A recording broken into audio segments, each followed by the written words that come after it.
Pouette, ce sera le 18 vendredi et le 19 samedi septembre à Saint-Agile dans le Loir-et-Cher. Mais pour ouvrir cette deuxième partie, je reçois quelqu'un qui nous raconte des histoires. Bonsoir Laurent Bonnet. Bonsoir. Ça va bien? Ça va bien. Toujours depuis cette première partie. Vous serez ce soir en rencontre à la boîte à livres pour un nouveau livre que je vous montre, mais ne faites pas attention à cette couverture parce que c'est pas la bonne. Moi, j'ai eu les épreuves de journalistes non corrigées.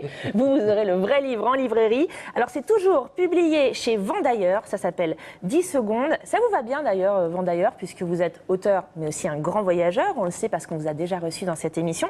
Et là, c'est un autre genre de voyage auquel vous nous invitez, puisqu'on va parler des transports amoureux. Oui, Vous un nous petit peu. expliquez ? C'est ça, exactement. C'est l'histoire de la quête d'un homme qui, en fait, se dit un jour qui, depuis son adolescence, en fait, est en quête du regard d'une femme. Voilà. Donc, il passe toutes les années de son adolescence à chercher ce regard-là, qui pour lui doit durer plus que 10 secondes. C'est ça. Pour devenir le regard de la femme de sa vie. C'est ça, il va essayer Évidemment, de il n'y soutenir arrive ce regard jamais. 10 secondes. Voilà, évidemment, il n'y arrive jamais. Il passe des années et des années à essayer. Et puis finalement, il abandonne. Et puis sa vie d'homme arrive, il oublie, il croit qu'il oublie. Et en fait, en réalité, arrivé à 40-45 ans, ça lui arrive dans une station de métro à Paris. Oui, une station de métro d'ailleurs au nom prédestiné, on va dire, puisque alors cette station de métro, c'est Fille du Calvaire. Exact. Ça augure pas terrible cette histoire d'amour. On va donner la date quand même. Ils se rencontrent le 28 octobre à 10h08, donc Exact. métro Fille du Calvaire. C'était un choix délibéré de votre part, évidemment. Oui, c'est délibéré parce qu'en fait, dans toute la quête d'Antoine, il y a toute une histoire aussi avec les chiffres. Et Antoine part à un moment dans tout un délire parce qu'il cherche cette réalité du regard et il se demande si cette femme est vraiment, parce qu'il la laisse échapper évidemment, donc parce qu'elle ne le croit pas, donc il l'aborde, elle ne le croit pas et il part. Et donc dans le drame qu'il vit parce qu'il l'a laissé échapper, il cherche une réalité, il la cherche à travers les chiffres, la date de la rencontre, Fille du Calvaire, etc. Et donc effectivement, Fille du Calvaire a de l'importance là-dedans. C'est ça. Vous l'avez dit, hein, cette jeune fille, elle va disparaître dans la foule. Forcément, il va se lancer à sa recherche, hein, bien sûr, on n'en attend pas moins de lui.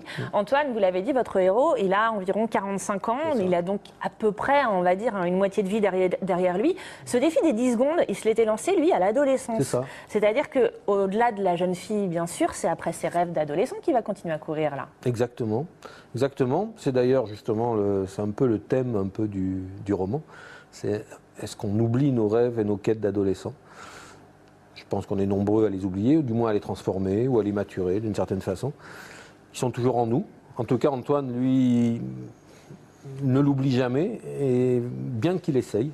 Et finalement, ça lui tombe dessus quand il est plus âgé. C'était quoi votre rêve d'adolescent, Laurent Bonnet ? La question qui tue. C'était pas celui-là, en tout cas. C'était pas celui-là ? Est-ce que écrire en faisait partie ? Alors, j'ai très peu de souvenirs. Je sais que j'écrivais des bouts de poèmes, plein de choses, et je crois que j'ai un peu oublié. Arrivé à 20 ans, je suis parti sur d'autres rêves. J'ai laissé ceux-là pour les retrouver une vingtaine d'années plus tard. Il y a une question qui est intéressante aussi et qui est soulevée dans votre livre, puisque Antoine, finalement, il va, on va dire, provoquer son destin. Il va se dire que la femme de sa vie, c'est celle qui va réussir à faire ça, à soutenir son regard 10 secondes. Ça, c'est quelque chose qui vous est propre aussi, de croire qu'on peut provoquer son destin ?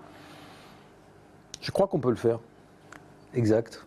Je crois qu'on peut le faire. C'est-à-dire qu'en provoquant le mouvement, en provoquant les rencontres, en bougeant et en rencontrant et probablement en voyageant, puisque je l'ai fait moi aussi. Voilà, effectivement. Le destin tourne, en tout cas beaucoup de destins se présentent. Et je pense que la question se transforme et elle devient celle du choix, en fait.